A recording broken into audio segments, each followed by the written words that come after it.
Viewers, మీ చుట్టూ జరుగుతున్న పరిస్థితులు గమనిస్తున్నారా? అంతా బాగుందా? అలా అని అప్రమత్తంగా లేకుంటే అంతే సంగతులు.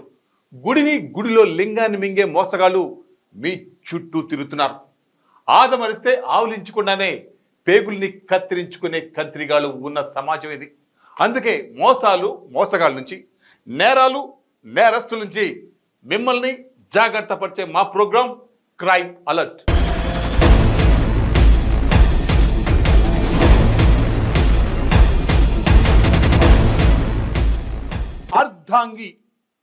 అర్ధాంగి అంటే జీవితంలో సగభాగం.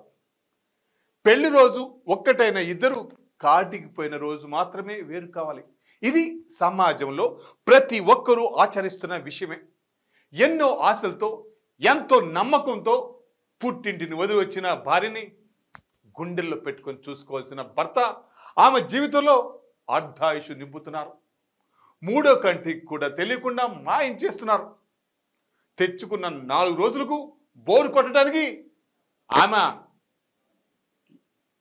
మీ ఇంట్లో వస్తువు కాదు కదా. పెళ్ళంపై మోజు తీరిందని, రెండో పెళ్లికి అడ్డు చెబుతుందని ఏకంగా భార్యపైనే క్షుద్ర పూజ చేయించాడు నీచుడు. ఈ ఘటన హైదరాబాద్ పాత బస్తీలో చోటు చేసుకుంది. కళ్ళ ముందే భార్య చావును కోరుకున్న ఇలాంటి నీచులను కఠినంగా శిక్షించాలని ఈ సమాజం కోరుకుంటుంది. హైదరాబాద్ పాత బస్తీలో క్షుద్ర పూజల కలకలం రేపాయి. రెండో పెళ్లికి మొదటి భార్య అడ్డుగా ఉందని ఆమెపై క్షుద్ర పూజలు చేసేందుకు సిద్ధమయ్యాడు భర్త. ఏకంగా భార్యను చంపేందుకు చేతబడి ప్రయోగం చేశాడు. బాబా సహాయంతో భార్యపై చేతబడి పూజలు చేయించాడు. ఈ విషయం తెలుసుకున్న పోలీసులు నిందితుడి ఇంటిపై దాడి చేశారు. బాబాను అరెస్టు చేసి పోలీస్ స్టేషన్కు తరలించారు. మహిళను చేతబడి నుండి కాపాడిన పోలీసులు ఆసుపత్రికి తరలించారు. ప్రస్తుతం మహిళ ఆరోగ్య పరిస్థితి నిలకడగా ఉన్నట్లు వైద్యులు తెలిపారు.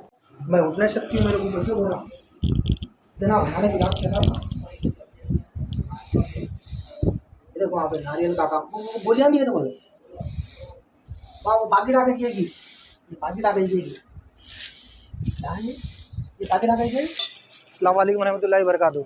भाई मेरा नाम आमिर बिन हामिद है।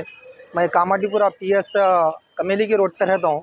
आज करीब 6 महीने 8 महीने से जो सो मार तोड़ करके बहन को मेरी खाना नहीं, पानी नहीं, कुछ भी नहीं, खाली मारना, लेके जाना और गैर ज़रूरी टार्चर करते करते बच्चों को जो सो अलग रख दिया। बहन को लाके यहाँ इलाज कराने के वास्ते, इलाज के नाम पे काला जादू, जबकि उसको पूरी वीक हो गई, दवाखाने को जाना करना है, उसके बजाय दवाखाने को नहीं ले जाके ये कौन से ज़माने में जी रही इन्हों इलाज करा रहे हैं। कहते पूरा लाके नींबुआ, मुर्गी, काला खून और आपके मोमबत्ती, ये वो क्या क्या ये गले सुबह जलाया तो शाम तक घर में नहीं रह सक रहे भाई। पूरा घर भर के मेरे को बीवी बच्चे भावाजा है। ये मेरे को 5 बहना है, ये एक ही है, दूसरे बहना मज़े में सुकून में अपनी जगह है। ये इन्हें इतनी जुल्म ज़्यादती कर दे रहा है, कुछ हद से ज़्यादा वो नहीं कर सकते। और जाते पीएस को कंप्लेंट कर दे। शादी हो गया करीब 13 साल होगा भाई, 13-14 साल की शादी है, 10-10, 12-12, 13-13 साल के बच्चे हैं। बच्चों को रख दिया। मुबीन बिन अहमद है, मैकेनिक है उन्होंने। नहीं ये आज 4-5 दिन से इलाज चल रहा है। हम लोग यहाँ क्या करें बोले तो नहीं, कुछ भी नहीं है, घर में दवाखाने को लेकर जा रहे हैं, ऐसा कर रहे हैं वैसा कर रहे हैं, बल्कि लाके ये इलाज शुरू कर दिया उन्होंने, जिसकी कामाटीपुरा का मेला तैयबा फंक्शनल रोड। हमारे भौने मेरी बहन के ऊपर, उनकी बीवी के ऊपर, ताकि उनका मकसद यही है कि इन्हें जल्द से जल्द मर जाना और दूसरी शादी कर लेना। ये पूरा ये कराने की वजह क्या है? शादी का मसला। हाँ, दूसरी इन्हें मर जाना, इन्हें ख़त्म हो जाना, दूसरी फिर मैं नई शादी करूँगा। 3 बच्चे हैं इसको, ना इन्हें घर में खाने को कुछ देता, ना पानी को देता कुछ, ना आप जाके मेरे वो नवाब साहब गुड्डे में इसका घर है, वेरीफाई कर लीजिए कि मकानदार के सामने 360 बार मार के उसको घर में किराया तक नहीं दे सक रहा, तो वो मकानदार भी खाली कर दो बोले। तो वालिद साहब बोले करीब में मैं तुम्हारे को रूम ला के रख लेता हूँ, बोले तो बच्चों को, हमारी बेटी को छोड़ डालो, वो तो नहीं छोड़ के इन्हें जो सो ये इलाज लाके हमारे घर में करा रहा साहब। पूरे चीज़ें हैं, वो लोगों को भी जब्त करे, लाए पीएस में लेके आए। 2 जने हैं जी, हो 2 जने हैं लेके आए, और इंतहाई खतरनाक, उससे अगर अच्छा आदमी भी रहा तो मर जाता। नहीं, मैं खुद इंफॉर्मेशन करा पुलिस वालों को करके ऐसा हो रहा साहब, आप आइए बोले तो पुलिस इमीडिएटली आई। हाँ, बहन के ऊपर, मेरी बहन जी हो, उनकी बीवी होना आई ना, रिस्पांस आए, पुलिस वाले आके अरेस्ट करके लेके आए अंदर पीएस में।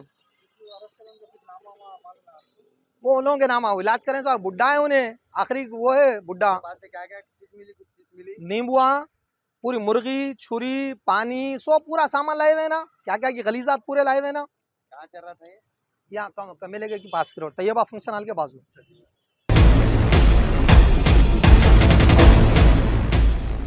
వారంతా 17 సంవత్సరాల లోపు చిన్నారులు. స్కూల్కి వెళ్ళి చదువుకొని తోటి స్నేహితులతో సరదాగా గడపడం తప్ప మరో లోకం తెలియని పసి మనసులు. అమ్మా నాన్నలు ఇచ్చిన చిల్లర డబ్బులతో స్కూల్ బయట ఉన్న షాప్లో తమకు నచ్చినవి కొని తింటూ ఉంటారు. అదే అదునుగా భావించిన ఆ షాప్ యజమాని ఆ చిన్నారి అమ్మాయిలపై కన్నేశాడు. తాత వయసున్న కామాంధుడు చిన్న పిల్లలున్న కనికరం లేకుండా తమ కామ బుద్ధితో అసభ్యంగా ప్రవర్తించాడు. ఆ నీచుని వక్ర బుద్ధి గ్రహించిన వారు తల్లిదండ్రులకు చెప్పడంతో ఒక్కసారిగా దాడి చేసి దేహశుద్ధి చేశారు. సభ్య సమాజం అసహించుకునే ఈ ఘటన భువనగిరి మండలం రాయగిరి గ్రామంలో జరిగింది. యువకులు తప్పు చేస్తే తెలియగా తప్పు చేశారని, ఆవేశం చేశారని సమర్థించేవారు ఉన్నారు. బట్ నలుగురికి నీతులు చెప్పాల్సిన వయసులో ఇలాంటి పాప పనులు చేస్తూ గ్రామం మొత్తం చీకొట్టే విధంగా ప్రవర్తించాడు ఆ నీచుడు, దుర్మార్గుడు. కామంతో మూసుకున్న కళ్ళకు కాకీలు ట్రీట్మెంట్ చేస్తున్నారు ఇప్పుడు. యాదాద్రి భువనగిరి జిల్లాలో దారుణం చోటు చేసుకుంది. చదువుకునే విద్యార్థులపై అఘాయిత్యానికి ఒడిగట్టాడు పక్కనే ఉండే ఓ దుకాణం యజమాని. అభం శుభం తెలియని చిన్నారులను లైంగికంగా వేధింపులకు గురి చేస్తుండడంతో స్థానికులు పట్టుకొని దేహశుద్ధి చేశారు. భువనగిరి మండలం రాయగిరి గ్రామంలో ఈ ఘటన చోటు చేసుకుంది. సంఘటనా స్థలానికి చేరుకున్న పోలీసులు షాప్ యజమాని అరెస్టు చేసి స్టేషన్కు తరలించారు.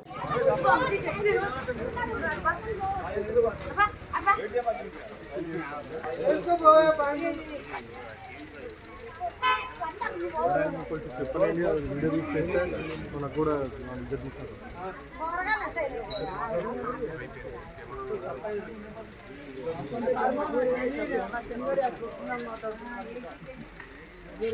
అది పూర మూడు కితనే వేసింది అంగల్ గారు దిమ్మ మంది అన్ని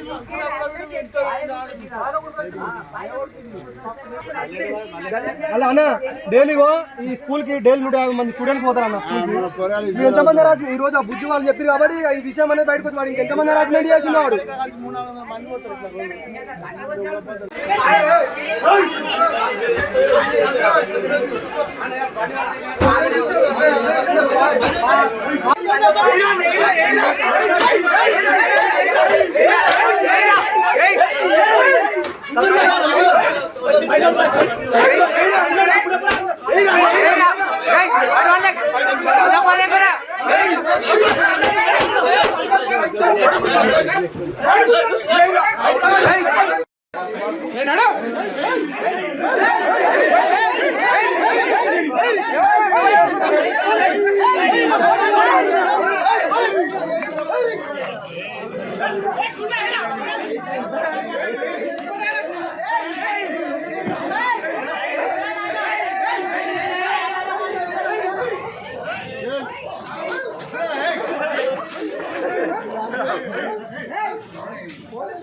అయ్యిందండి మన వచ్చారు, మన కానిస్టేబుల్ వాళ్ళు వీళ్ళు వచ్చారు.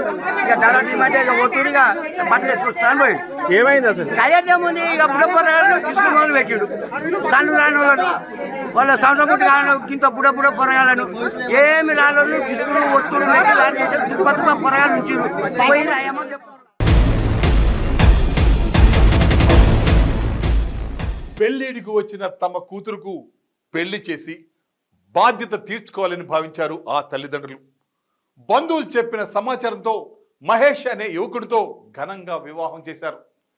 అత్తారింటికి వెళ్ళి కాపురం చేసుకుంటున్న కూతురిని చూసి మురిసిపోయారు ఆ దంపతులు. ఇంతలో ఆషాఢ మాసం రావడంతో తల్లిగారింటికి వెళ్ళింది శ్రీదేవి. అంతా సంతోషంగా గడుపుతున్న వారి కుటుంబంలో ఒక్కసారిగా విషాదం జరిగింది. తెల్లారేసరికి కూతురు విగత జీవిగా పడి ఉంది. పోలీసులు భర్త మహేష్ను అరెస్ట్ చేసి స్టేషన్ తీసుకెళ్లారు. మరుసటి రోజు కోర్టులో హాజరుపరచడానికి పోలీసులు సిద్ధమయ్యారు. ఆ రాత్రి స్టేషన్లో మరో విషాదం జరిగింది. స్టేషన్లో అనుమానాస్పద స్థితిలో మృతి చెందాడు మహేష్. శ్రీకాకుళం జిల్లా బూర్జ పోలీస్ స్టేషన్లో రాత్రి ఉద్రిక్త పరిస్థితి నెలకొంది. స్టేషన్లో మురపాక మహేష్ అనే దళిత యువకుడు అనుమానాస్పద స్థితిలో మృతి చెందాడు. దీంతో మృతుడి కుటుంబ సభ్యులు అక్కడకు చేరుకొని ఆందోళన వ్యక్తం చేశారు. ఎల్లన్పేట మండలం కొమ్మువలస గ్రామానికి చెందిన మురపాక మహేష్ కు బూర్జ మండలం జీకేఆర్ పురం గ్రామానికి చెందిన శ్రీదేవితో 3 నెలల క్రిందట వివాహమైంది. ఆషాఢ మాసం సందర్భంగా 2 నెలల క్రిందట శ్రీదేవి పుట్టింటికి వెళ్ళింది. దంపతుల మధ్య తరచుగా విభేదాలు వచ్చి గొడవ పడేవారు. ఈ నేపథ్యంలో మనోవేదనకు గురై శ్రీదేవి ఆదివారం ఆత్మహత్య చేసుకుంది. దీనిపై శ్రీదేవి తల్లిదండ్రులు బూర్జ పోలీసులకు ఫిర్యాదు చేశారు. పెళ్లైన 2 నెలలకే భార్యాభర్తల మధ్య మనస్పర్ధలు తలెత్తాయని వాపోయారు. బూర్జ పోలీసులు మహేష్ను సోమవారం అదుపులోకి తీసుకొని స్టేషన్లో ఉంచారు. మహేష్ను మంగళవారం కోర్టుకు హాజరుపరచాల్సి ఉండగా రాత్రి 7 గంటలకు అతను అనుమానాస్పద స్థితిలో మృతి చెందాడు.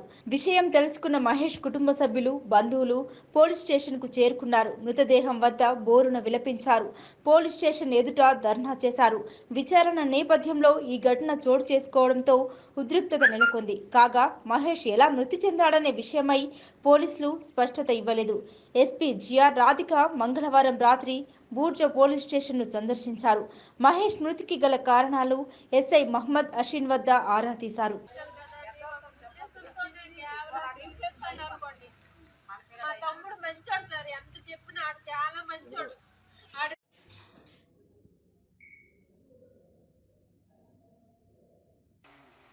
రెండు రోజుల్లో పెడతామన్నారు కనీసం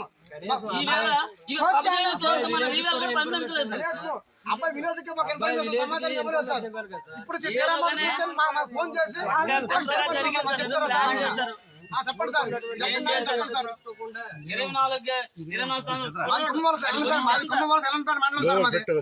ఏమవుతారు అబ్బాయికి? మా తమ్ముడు సార్.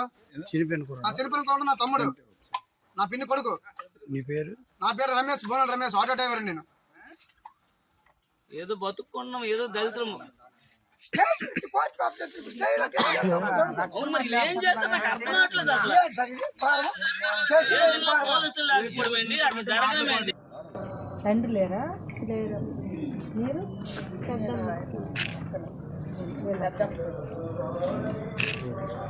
మీ బాబుకి ఎంత వయసు? 24. ఏం చేస్తాను మీ బాబు? సింగరేణిలో డ్రైవర్ చేస్తున్నాడా? ఏం జరిగింది? మొన్న మ్యారేజ్ అయింది. ఎన్నాలైంది? 6వ నెల 19వ తారీఖు. అయితే వాళ్ళ అత్తోరింటికి వెళ్ళిపోయాడు. ఆషాఢం మరుసటి రోజు. ఏ ఊరు అమ్మాయి?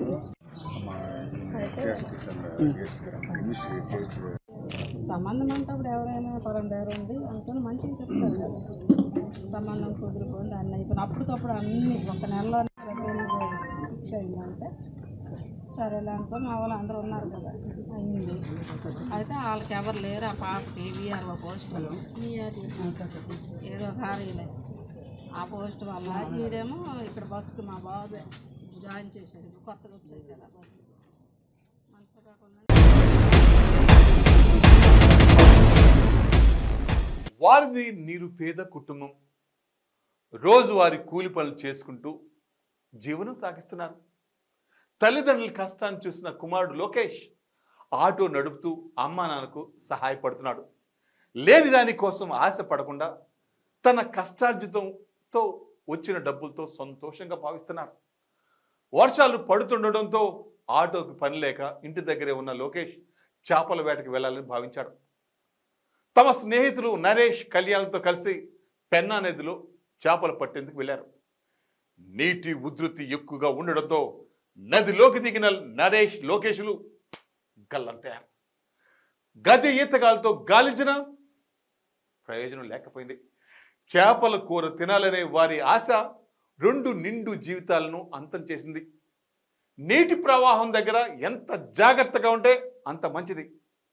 ఏ మాత్రం అజాగ్రత్తగా ఉన్నా కాటు వేసేందుకు సిద్ధంగా ఉంటుంది. నీటి ప్రవాహాన్ని చూస్తే ఎంతో సంతోషంగా ఉంటుందో ఆ సంతోషం వెనుక అంత ప్రమాదం పొంచి ఉంటుంది. ఆదమరిచారా? ఇక అంతే సంగతులు. అనంతపురం జిల్లా తాడిపత్రి శివాలయం వెనుక భాగాన పెన్నా నదిలో చేపల వేటకు వెళ్లిన బాలురు లోకేష్, నరేష్ గల్లంతయ్యారు. తాడిపత్రి పట్టణ సమీపంలోని కడప రోడ్డులో లక్ష్మణ, వెంకటలక్ష్మి దంపతులు ఉంటున్నారు. వీరు కూలి పనులు చేసుకుంటూ జీవనం చేస్తున్నారు. వీరి కుమారుడు లోకేష్ ఆటో నడుపుతూ తల్లిదండ్రులకు చేదోడు వాదోడుగా ఉండేవాడు. వీరు సమీప బంధువులు రాముడు, జ్యోతి దంపతుల కుమారుడు నరేష్. వీరు తాడిపత్రి మండలం తలారి చెరువులో ఉంటూ ప్రతిరోజు తాడిపత్రి పట్టణానికి బెల్దారి పనులకు వస్తుంటారు. బంధువులైన నరేష్, లోకేష్తో పాటు వారి స్నేహితుడు కళ్యాణ్ పెన్నా నదిలో చేపలు పట్టేందుకు వెళ్లారు. నీటి ఉధృతి ఎక్కువగా ఉండడంతో నదిలో దిగిన నరేష్, లోకేష్ కొట్టుకుపోయారు. విషయం తెలుసుకున్న rural SI Ghouse Mohammed, fire అధికారి మోహన్ బాబు, సిబ్బంది, గజ ఈతగాళ్లు సంఘటన స్థలానికి చేరుకున్నారు. గల్లంతైన వారి కోసం గాలిస్తున్నారు.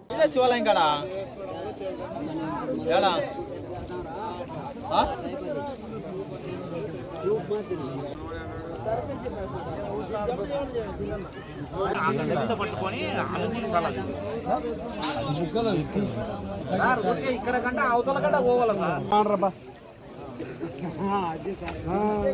మవాళ్ళు దిగుతారు కదా, మీరు దిగండి. అవతలకైతే పోదాం, అవతలకైతే పోవచ్చు.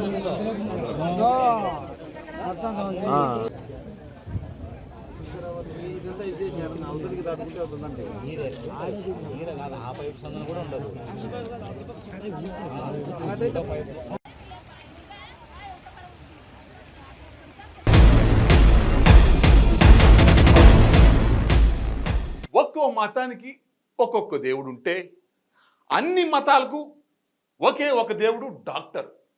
అలాంటి డాక్టర్కు భూదేవికి ఉన్నంత ఓపిక ఉండాలి. ఆగిపోతున్న గుండెలకు ఊపిరి పోసి మానవ రూపంలో ఉన్న దేవుని పాత్ర పోషిస్తారు డాక్టర్లు. బట్ కొంతమంది డాక్టర్లు తమ వైద్య వృత్తికే అవమానంగా ప్రవర్తిస్తున్నారు. నిరుపేదలను చిన్న చూపు చూస్తున్నారు. కాసులు లేకుంటే కనికరం చూపడం లేదు.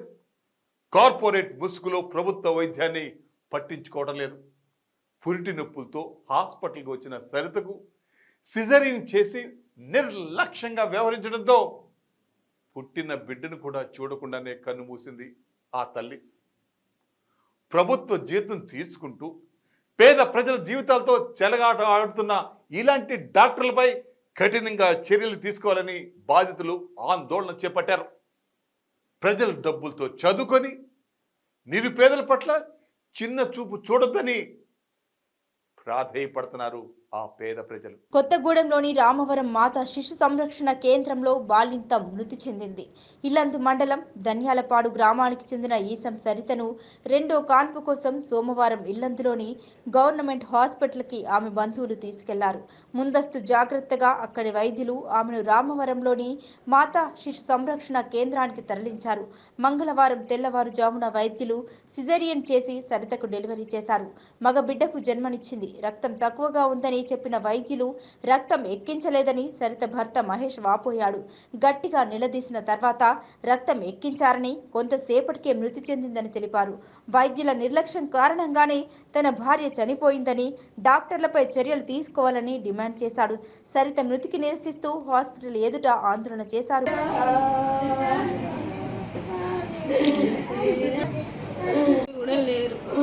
పెద్దవాళ్ళంటూ లేరు. లాస్ట్ కొందరు మా తమ్ముడు నేనే ఉన్నాం. పిల్లలు చిన్న పిల్లలు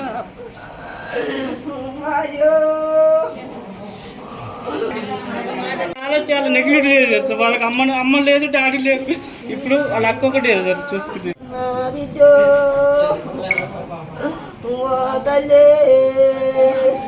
ఇంజక్షన్ ఇప్పించాం యాంటీయాసిడ్. సెటిల్ అయింది ఆ అమ్మాయి. నాకు 2 కేసులు బాధితులు సెక్షన్ చేసుకోవడానికి వెళ్ళా. సడన్గా 3:30కి చెప్పారు తను ఇరిటబుల్గా అయింది అనేసి. అంటే పర్టికులర్ రీజన్ అనేది మీకు ఐడియా లేదా? తనకు బ్లీడ్ ఏం అవ్వలేదండి. బేసిక్గా అబ్డామినల్ బ్లీడ్ కానీ, పీవీ బ్లీడ్ కానీ, మేబీ అనీమియా. ఫస్ట్ నుంచి అనీమియా ఉన్న పేషెంట్స్ సడన్ గా కొలాప్స్ అవుతారు. అండ్ మెటర్నల్ లో more than 11 is recommended. 10 to 11 is recommended. She was barely 7 to 8, 6, 7 ఉంటారు అంతే. అది తెలిసి మీరు ఎలా చేశారు మేడం? మరి ఆపరేషన్ బ్లడ్ తక్కువ ఉన్నదని కూడా ఎలా చేశారు మీరు? బ్లడ్ కోసం మనం వెయిట్ చేస్తా కూర్చుంటే అప్పుడు గర్భసంచి పగిలిపోయి మదర్ అప్పుడు చనిపోయే వాళ్ళు నైట్. మీకు ఇన్ఫార్మ్ చేసిందా? బ్లడ్ కావాలని అరేంజ్ చేసిందా మీరు? బ్లడ్ కావాలని ఇన్ఫార్మ్ చేశారు. గర్భసంచి పిక్కులకి పోతుందని మీకు ఇన్ఫార్మ్ చేయలేదా? అంటే లేట్ అవుతే ప్రభుత్వం చెప్పారు. ఎగ్జాక్ట్లీ నేను అదే లేట్ అవుతే అంటున్నా. చెప్పారు. అయితే Different ఒకటే doctor ఇప్పుడు has a number of మేము బ్లడ్ processes ఆర్డర్ ఉన్నాయి. కానీ వచ్చేసినాం మేడం అక్కడికి. అప్పుడు ఆపరేషన్ స్టార్ట్ చేయలేదు, బ్లడ్ వచ్చేసింది. మరి బ్లడ్ ఇప్పుడు ట్రాన్సాక్షన్ రన్నింగ్ చేస్తున్నాను, ఆపరేషన్ చేస్తున్నాం మేడం. మేడం ఏం చెప్తారు, మార్నింగ్ ఆఫ్టర్నూన్ వరకు కూడా ఆవిడ నార్మల్ ఉన్నారని చెప్పి ఓకే దట్స్ కరెక్ట్ మేడం. మీరు అనేది నా మార్నింగ్ నార్మల్గా ఉంది. మీరు ఏంటంటే ఇమోనియా ప్రాబ్లం వల్ల కూడా కొంత డెత్ అవుతారని, సడన్ డెత్ అవుతారని తెలిసి చెప్పారు మేడం. ఇది వాస్తవమే. కాకపోతే ఏంటంటే మీరు బ్లడ్ ట్రాన్సాక్షన్ నడిచే టైంలో ఆమె హెవీగా ఏంటంటే అప్పుడు ప్రాబ్లం వస్తుంది. అంటే అట్లా కూడా అవుతారు కొందరు, అట్లా కూడా అవుతారు. కాకపోతే మాకు కొంత ఏంటంటే బ్లడ్ ట్రాన్సాక్షన్ కూడా మాకు రాంగ్ నడిచిందండి అనిపిస్తుంది. అది ఏ పాజిటివ్ అయితే అక్కడ గ్రూపులు వారికి అక్కడ కూడా నెగ్లెక్ట్గా చేస్తారు వాళ్ళు. ఆమెకు వచ్చేసి నేను అక్కడ 2:30కి అట్లా పోతే ఆమె దగ్గర 3:34కి అట్లా వచ్చి ఆమె దగ్గర చాలా లేట్గా వచ్చింది. అక్కడ ఫోన్ చేస్తే ఇగొస్తుంది అని ఇక్కడ ఎక్స్ప్లెయిన్ చేయదు బాబు. ఇప్పుడు ఉన్న ప్రాబ్లం మాట్లాడు, వీళ్ళు చేసిన దాని గురించి మాట్లాడు. అక్కడ లేట్ అయింది. ఎవ్రీథింగ్ ఎక్స్ప్లెయిన్ అయితే ఇక్కడ ఏంటంటే మిస్టేక్ బ్లడ్ ట్రాన్సాక్షన్ మిస్టేక్ జరిగింది అనుకుంటాను మేడం. మా బ్లడ్ ట్రాన్సాక్షన్